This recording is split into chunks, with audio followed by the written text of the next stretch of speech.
Hi everyone, welcome back to the Jansen Art Studio, filming out here at our Sydney Fine Art Center out in Nebraska. Okay, this big painting that you see back behind me, I've been getting a lot of requests from you, and I listen and I read those comments, and notice that I do try to comment back. Been getting a lot of requests for the Dutch, to do the Dutch grisaille, which is really where I started my career, so many years ago. I love painting the Dutch, studying the Dutch. This is a bigger painting here. It's an original size. It is I recreated it in the size that Jan van Heysen did. It's a Jan van Heysen recreation. He painted it in 1715. Jan van Heysen was one of the most influential Dutch painters of the Dutch Golden Age. And I did it all, recreated the entire painting in acrylics. So it's all done with these Heritage acrylics. And I did this lesson about 5 years ago, and we filmed it. It took me about 50 hours to paint the painting. We filmed about not quite 40 hours of it, about 37 or so hours of it. So we have all of that, those hours, along with study photos, PDFs, patterns, written instructions, and everything. And I did this as a special presentation for the paint company back in 2015. And then we took it, then it was taken down. If you want to see this again, this is a lot of work. If you want to see this again, here on the channel coming up, we'll probably have to move it over from the channel. We'll put it on the channel, but also cross-post it over onto one of our websites so that you can download the written lessons, the study photos, and all of that kind of stuff. If you want to see that, what I would like you to do is just write me a comment down in the bottom below here in this video. And if we get enough comments in there and enough people that want to see it, then we'll dedicate some of our time to posting this big lesson up for you here on YouTube, okay? Because I know there's some of you that want to do it, but it's a lot of work for us to put it back up and create all the links and do all the photos and all of the download lessons and all that kind of stuff. So it would be a big undertaking. It is a wonderful thing to watch it all the way through, but it takes some time and it takes some dedication. But some of you have told me, well, you're locked away even for another month or two, and you'd like to see it, so I understand that, okay? So anyway, I have this. I have to take it out of its frame to put it back in here. It has a huge frame with it when it displays up into the gallery. I have recreated about 30 different Dutch paintings that we have, and I've only filmed a couple of them, but I'll show you over the course of time. I'll show you a few more of the big Dutch paintings that I have that I've really become known for.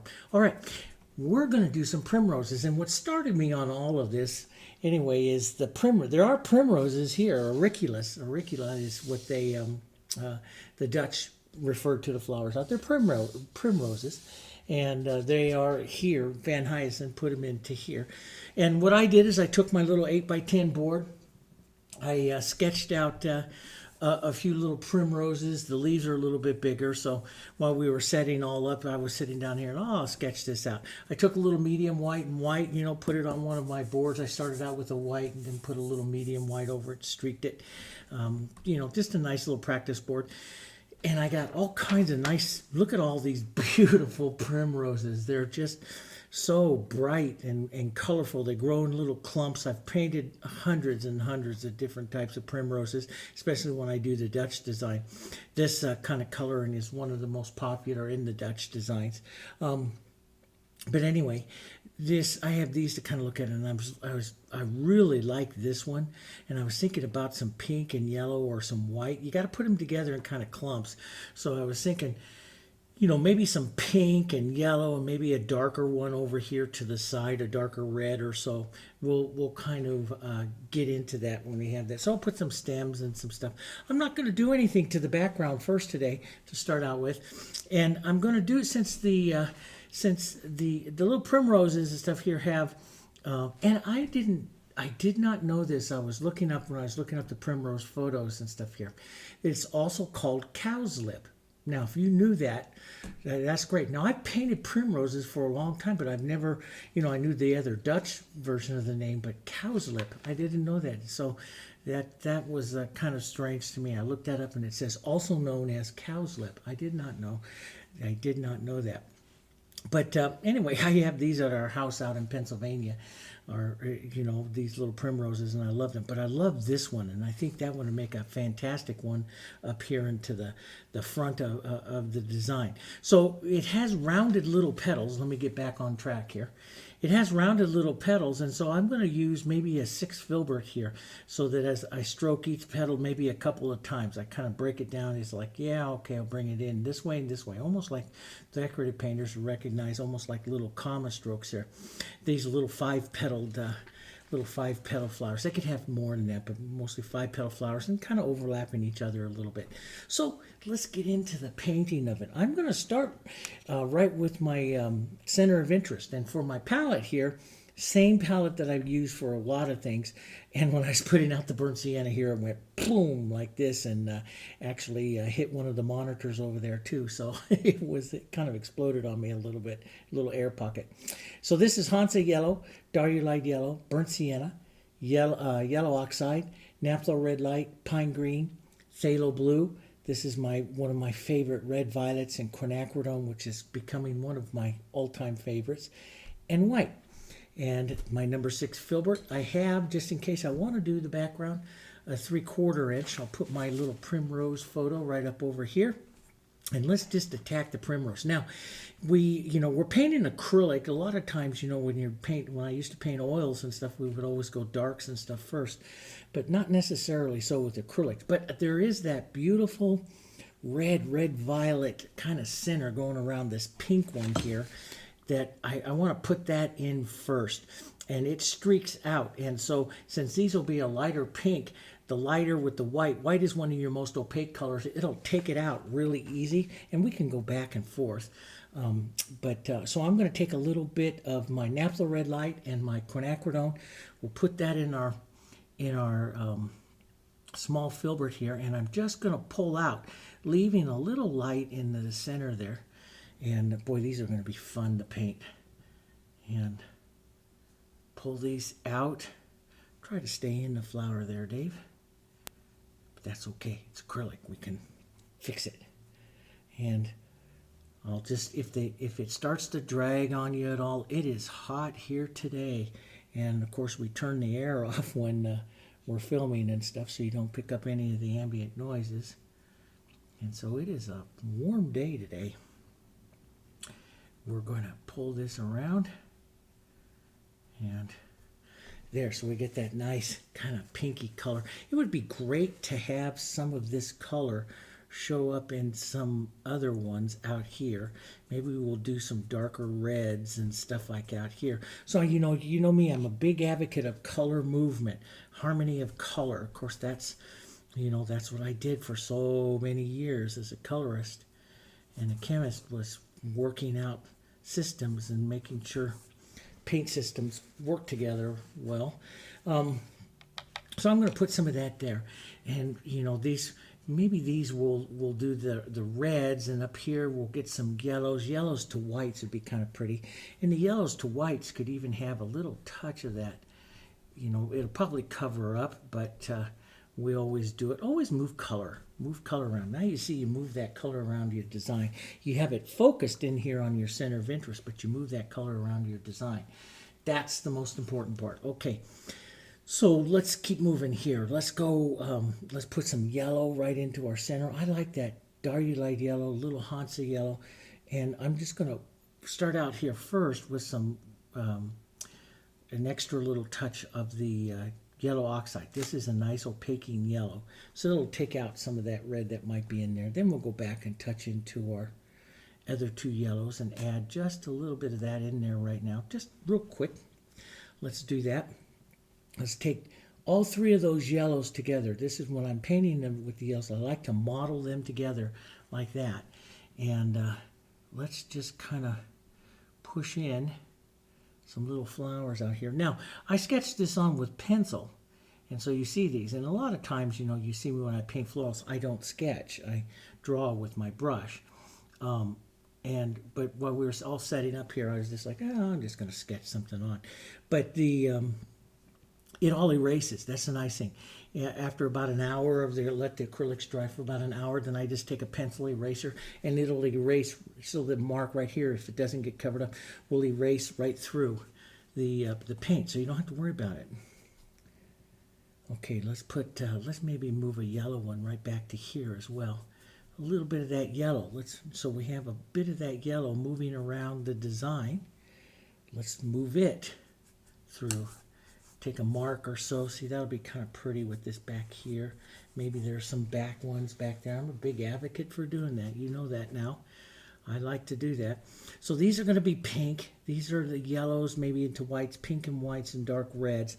Let's take that yellow. Let's model this all up to a nice lighter yellow green, maybe a bit of white.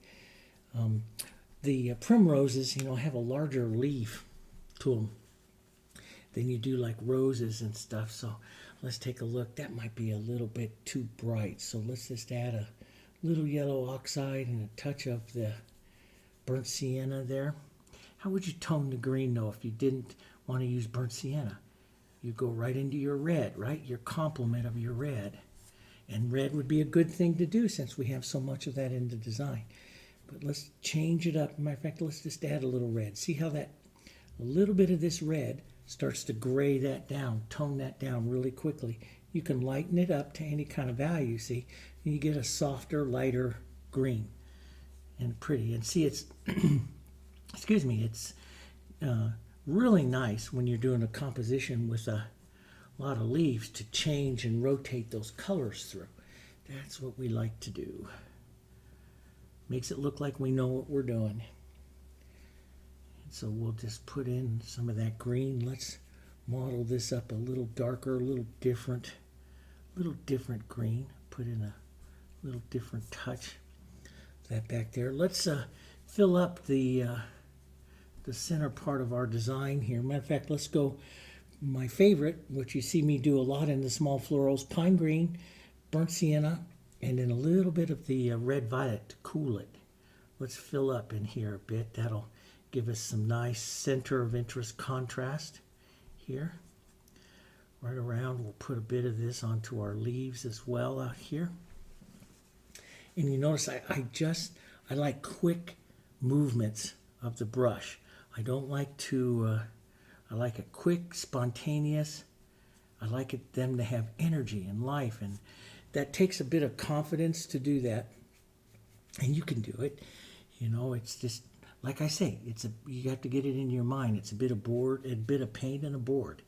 Just have some fun and try it. So I'll use the chisel here to set up some stems. Sometimes I'll add a bit more, you've seen me do that before, a bit more burnt sienna to some of the stuff to get some of those colors out. And we'll just make some movement here. Let's give a little calyx there since we're going to look at a little back end of one there. Let's get some more burnt sienna here and put in a few other little stems right down just out like that. That's kind of nice. Maybe a little stem or so. And I like this real soft number 6 fusion filbert. See how real with that granulated look it gets there. I like that. Okay, let's get a little darker yellow, maybe right in here where that one's going to come up. Like there's another. So I looked through the composition here, and if I feel I have too much background showing up, I want a certain amount of weight, and that weight in that design is going to come from color mass. And so if I feel like I see too much background, too much background will not allow these little flowers to jump off the background. So because you're seeing the background and it's bringing them together. So I kind of fill up everything around that center here where these little petals will be, and that's going to jump everything off because you won't see the background. You won't see the background until the flowers are out here, and that's going to really jump that background off and give you a great interest to it. let's just use this with some of that dark to make a suggestion of the stems. We're going to add some light color to these leaves because they're bigger. Okay, now let's get rid of that green. Rinse that out of the brush because I'm going to go over to the pink color and start my center of interest. I'm going to make a nice warm pink. I get rid of that green because they're complements. I want this pink to be nice and warm. This is a real nice warm kind of a pink here. So it's going to be mostly naphthol red light here. Maybe a touch of the quinacridone. You can see the difference in the warm and the cool of it, and you find a pink that's pretty close to what that pink is going to be there. And that one's pretty darn close. It could be a little lighter, which we'll do, but I'll just work with this one. And let's come back in and let's start to build the flowers. Couple of strokes right here like this. And if you take out some of your red, don't worry about it. Just make a nice petal. We'll go back in and I'll add red again. You know me, I like to work small petals, small flowers like this. I like to work them several times to get that that interest that I like, you know, to a petal, especially ones that are in my center of interest. I like to work them several times here. So I'm already not following my sketch. Kind of, you know, it's kind of like, that's kind of like why I gave up sketching. Now, I do like that. Hit a little bit of wet green there. We'll just leave a little bit of that color coming through.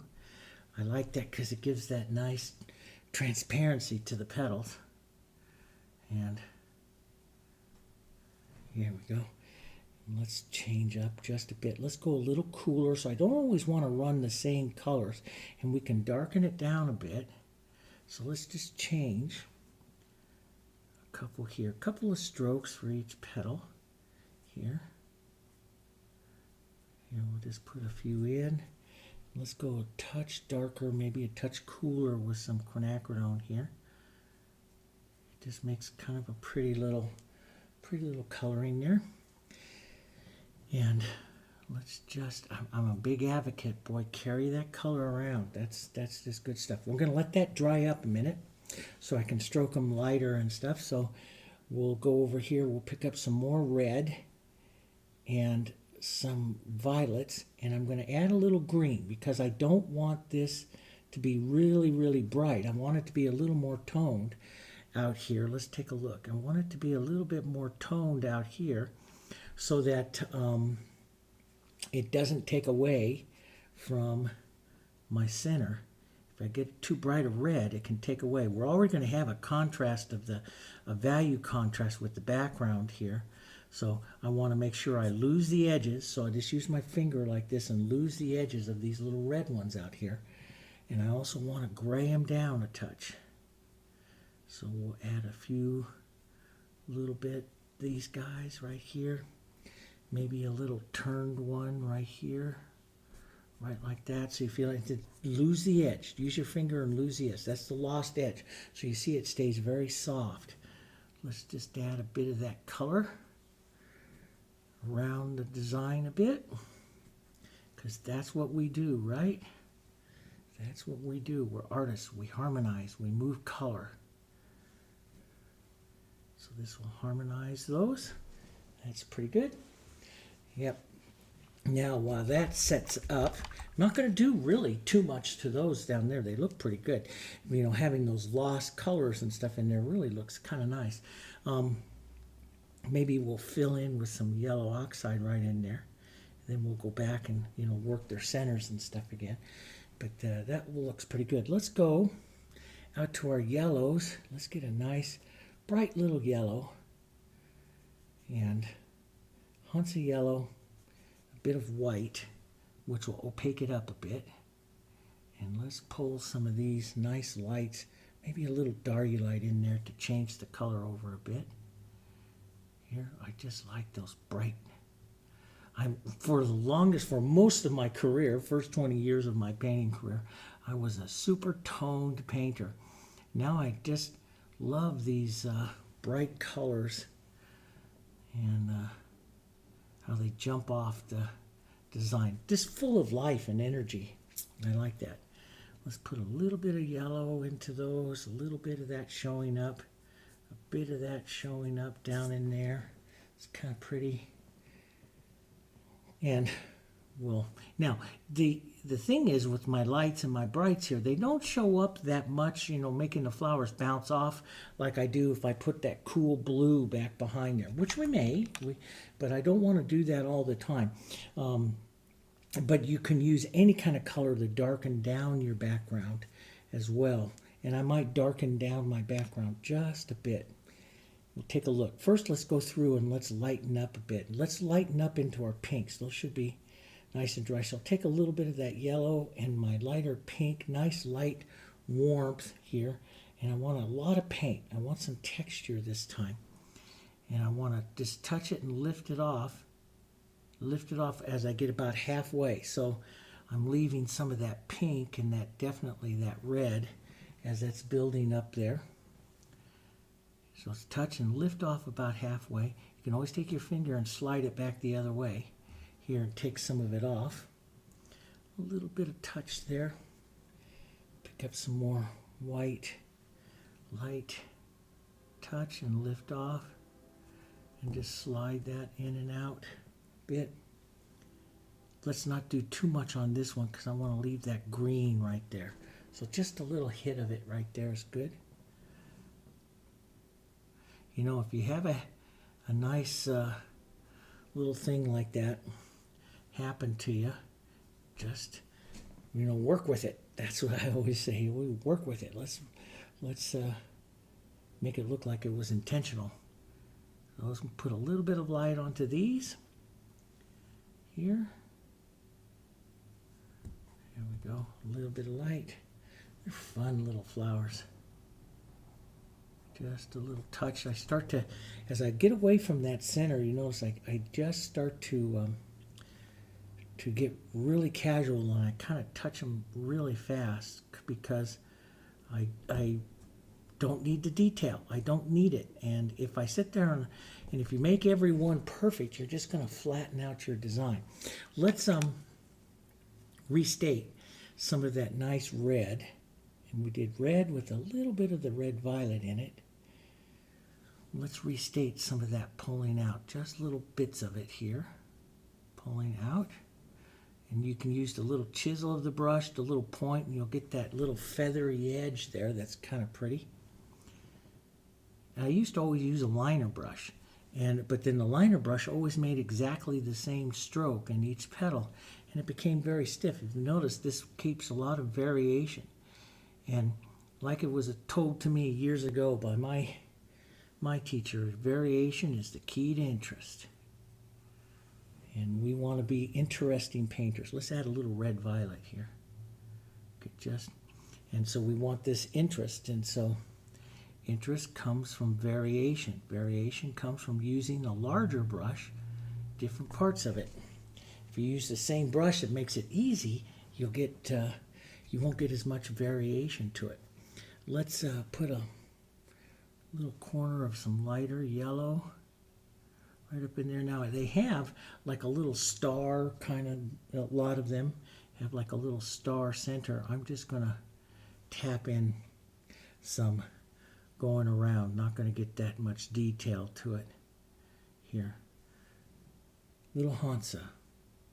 Get that nice, especially up nice thick Hansa up around the top part of these two right there. That gives them some extra interest. And then we'll add a tiny bit of yellow oxide to it. Tone it down just a bit for these others. See, you get a nice variation. Variation is the key to interest. Get a nice little variation there. Some of those other colors.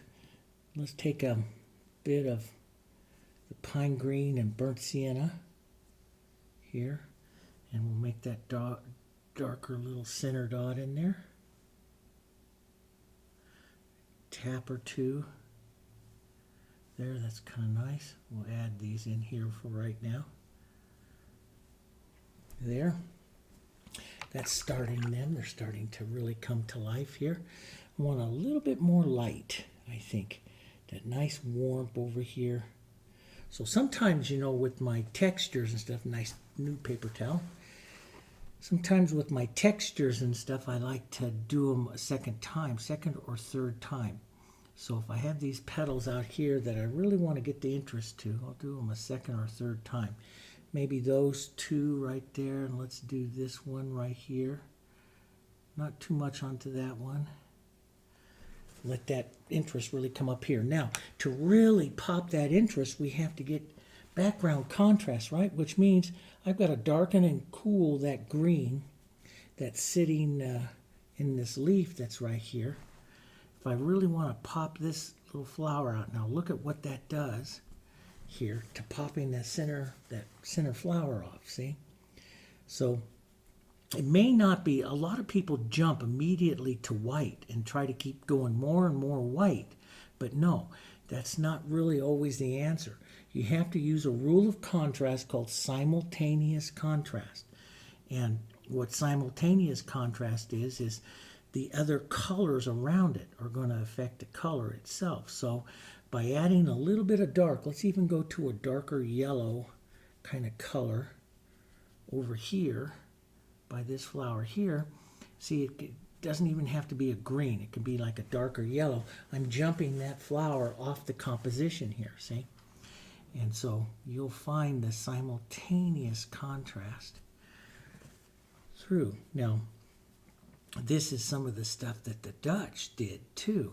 You know, they learned a lot of that. I learned a lot of the painting techniques, the chiaroscuro and the Dutch light and dark, and worked through it, you know, studying the Dutch for so many years. I studied them for years, and went over and studied in the museums in Europe and stuff, and then found the nice, what are called, acrylic, environmentally safe acrylic ways to paint them and recreate them. And that's what I was really known for, doing that. So now everyone likes roses. So we'll put a little bit of this red around the outside here. That's just kind of a pretty color into those as well. We'll go with a nice light. Now we're not done up in those greens, okay? Don't worry about it. Some of you are probably picking your jaw up off the floor right now. We're not done with those. I'm going to pick up some white mottled up here with my yellows and reset these nice light colors. Nice light yellows right out here. Let's set up some real pretties here. Right up to those. That's kind of nice. Let's set a nice little light there. Maybe a little bit of the light there. Set that up, and so let's use the Darkening yellow here, so it's a little bit different yellow. And see, I like this, you know, that's all that little taps I do there. I do them without even thinking sometimes. That's just that inference of painting the French Petit, you know, that's Petits. I keep mentioning him. Well, his brush calligraphy really affected me as an artist, and I always go back to him and do it again. Let's just pull a little bit of that out. That's just more kind of my center of interest one there, so I do want to see it a little clearer. I might take a bit of my green here and negative paint around that petal, just a touch, adding a little bit more. But then let's take a nice Hansa yellow and green and some white here. Okay, let's get a little more yellow, maybe a little yellow oxide. Yellow oxide will keep it from going too bright. And let's just pull in a little lighter green here, push in and out so that you see that coming in and out of that bouquet there. See, it's building color. As I'm building this color, see how the flower bouquet itself is jumping off the surface, see? It's coming off of the, so I'm kind of like building this, I always call it the globe, the round. And that, by the way, since I have the Dutch piece up there, so I'm just going to go around building. But when I have that Dutch piece there, a lot of people always say, well, where did that word global color come from? When you talk about global color, this is what the Dutch, in a Dutch technique, they called the hemispheres of rounds. And they called working the painting to make this gigantic painting They called it working in the hemisphere around. They called you an artist has to work globally around the painting. And that's where I came when I started to develop acrylics that stayed wet longer. What I wanted to do was create these what are called global colors, so that acrylic artists can work the painting a little longer, work the entire painting a little longer, and get more depth and stuff to their design that way. And it came from a Dutch term where they called the hemispheres of rounds, working the painting globally to affect the look for it. And that's what I did for so many years. And all of that real structure gave me the confidence to do a lot of this stuff. Just what I call the brush dance. Just kind of fill everything up into design. Look around for it there to fill that up. Let's put some nice little white or so around these yellow ones here into the center. Just a little bit. That'll make those a little bit different. Carry some of the whitish color from the center of our design. Boy, I came off on that center of that little dot there. It's nowhere near the center. Now see, you can go in there and you can, like right in here, you can make those perfect little centers. And there was a time in my career that I would do that. But now I love the casual nature of it. So I'm not going to go in there and do that.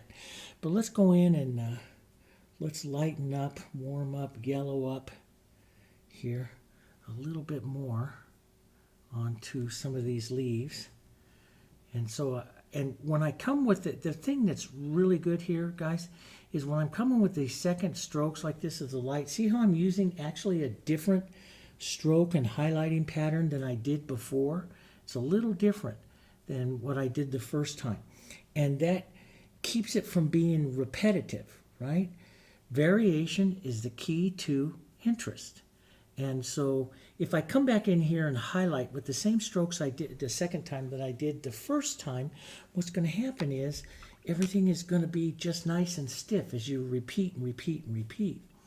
So I try to not use repetitive strokes. If I'm coming back a second time, I try to do something a little bit different than what I did the first time. So here we are, building it, building it, building it. Let's put a darker and little marks. I look for little areas, little marks that can cause it to advance. I see still a little too much background right there, but put in a bit of contrast right in there. I shove back that background again and I bring that little edge of that flower forward. And I like that. And I'll go through and I start, after, when I first started, I was big. My brush was moving in big circles, big everything. Now it's refining down. My eye is refining down in the painting. I'm starting to look for, like, I need this little pink petal to express a little bit more there.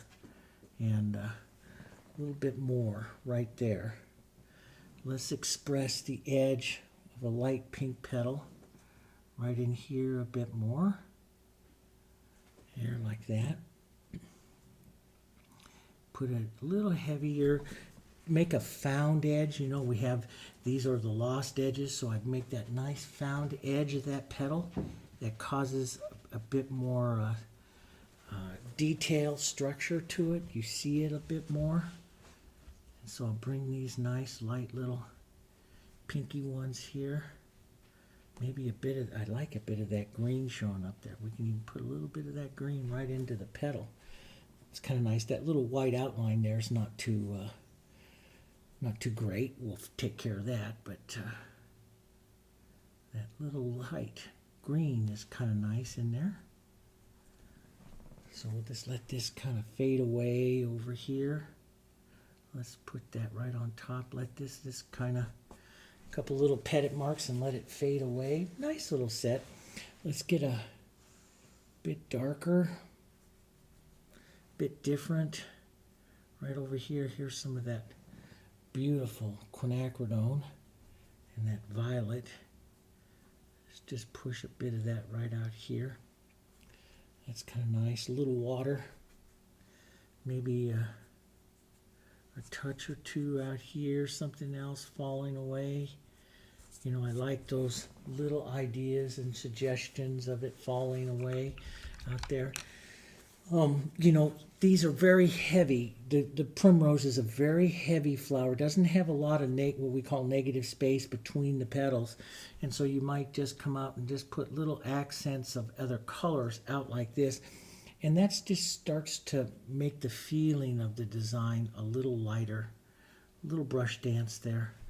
Feeling of it gets a little bit lighter.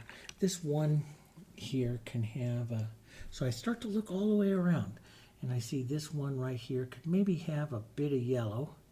So it has a nice descending of that nice bright yellow descending down a little bit, moving down towards the shadow. Let's put a bit of that brighter yellow in and around and a few touches onto these flowers here. Just pretty little primroses. And I don't think I want to go too much more onto those leaves. Now, since my background is light, if I wanted to pop some edge out on the leaves, I could actually go to a dark. If I go to a light, I actually make the leaf softer. So you have to keep that in mind. So if you want your leaf to define up a little bit more, you would actually head to the dark, since we left a lot of light background this time. Now so here's the thing is, now, do you want to darken your background at all? Do you want to, and maybe I'm going to take a version of my yellows down here, and you try this, and you know, this is, I like to, like I say, this is just a board and a little bit of paint, and so I like to try things. I'm going to take some yellow, basically some yellow oxide. I'll lighten it up a little bit because this is going to be a little darker. And I tone it down with a little burnt sienna, a little green, a little red. Just toss those all in there. And the green starts to gray it up. You get beautiful, cooler colors if you want to cool it. Get a cooler green from your red violet and your green here. And then you could add that so you get this nice cool, really cool grade. And you can add that in there. White will help keep it softer. It'll take away the harshness of the color. So you can see it's a softer gray. Let's take something like this here and push it back into this side of the design. Just right over what we're kind of doing. We'll push it into the painting here a little bit. And what it does is creates a shadow side to the design, if you see that there. Now have your paper towel ready with you, because what we'll do is we'll pull this down just a bit. Soften some of that down. Let's push this right in here. So we have a light side, boom, right up there, and a shadow side to our painting right up here. We could go a little more violet, maybe a touch more green into that, and pull some of that down. Tap that around. And if you get too much into your flowers, right down there, just restate them. You just, you know, take a little bit of your violets here. Maybe a little burnt sienna into that too. And just restate these. Put a little more color into them. Push it around. Now we do want to have these kind of lost, but I do like to have a little more color, a little bit more going on there. Maybe a little softer yellow. Moving out a little further. Starts to look like the ones you paint into the Dutch. The way the Dutch painted the auriculas all the time. Here, push into that. It's a nice little shape, little flower there. Soften that out there. And so, and you know, everything through here, it looks very warm, and I do kind of like that. You know, you can, if you look at other artists over the years painting those, if they're painting light flowers on the light flowers, they would generally put in like a little shadow side stroke to it. I'm not that worried about it. I think, you know, I like the more casual nature of everything that I do here. So, but you can put a little shadow side like that onto your flowers to pop them out a little bit more on the shadow side. But like I say, I'm not that that worried about it. I'm just going to take a little more green, and let's reset some of our stems here too. See, I don't worry about having to do stuff a second or third time. A lot of my students just have a heart attack when I cover something up. I do it all the time. I cover it up, I'll go back and paint it again. I painted it once, I can paint it again. And drop some other little colors or some other little leaves out here. Drop a little marks of them out. That looks kind of nice. Let's take a bit of this soft color. Just kind of push that out there like that. Let that just kind of die down and look down. This is where I want your eye, is right up here. I'm going to fix this one edge, and then I think I'm going to call this a nice little painting. Fun little painting. We'll pick out some more light here. Drop that in. These are fun little things to do. Yeah, that's not light enough. Come on, Dave, get brave. We'll pick up some of that light. Let's just clean up that edge just a bit, because remember, it's that found edge, that nice, we call the found edge, a nice edge. You can get that texture into that, into these center of interest ones right there. Get that texture up into there, drop that in, and see, that makes that nice little pinky flower that we had there. We're just kind of fixing that up. That one has a little burble right there in the center. Let's just take a little red and take some of that out here. A little too burbly there. Just touch that out. Boy, that's kind of a pretty little, with a bit of that almost orange color in there. That's kind of pretty.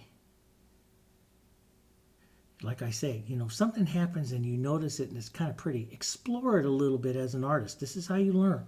Explore that, what happened a little bit as an artist. It's only a board and a little bit of paint, and this is how you learn, through the exploration of some of these colors and how you're doing some of the stuff. This is how you get better and how you learn.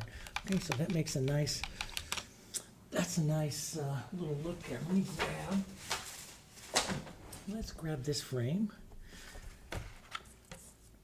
And you see how that goes into that frame right there like that. That's a nice little painting right there of nice little primroses. You have someone that really loves primroses, you can do that. Now you could add more, you know, reds, lights, darks, you know, if you want to bring up some of the things. So you start to watch little areas right here. Now the thing is, do you put more red in like this little guy here? You do that, you're going to take away from that one. And this one right now is advancing quite nicely off the background. You know, we could pump it up and advance it a little bit more. But if you go fixing up this flower, that's going to push it, or, you know, bring it forward, and you might start competing against this guy.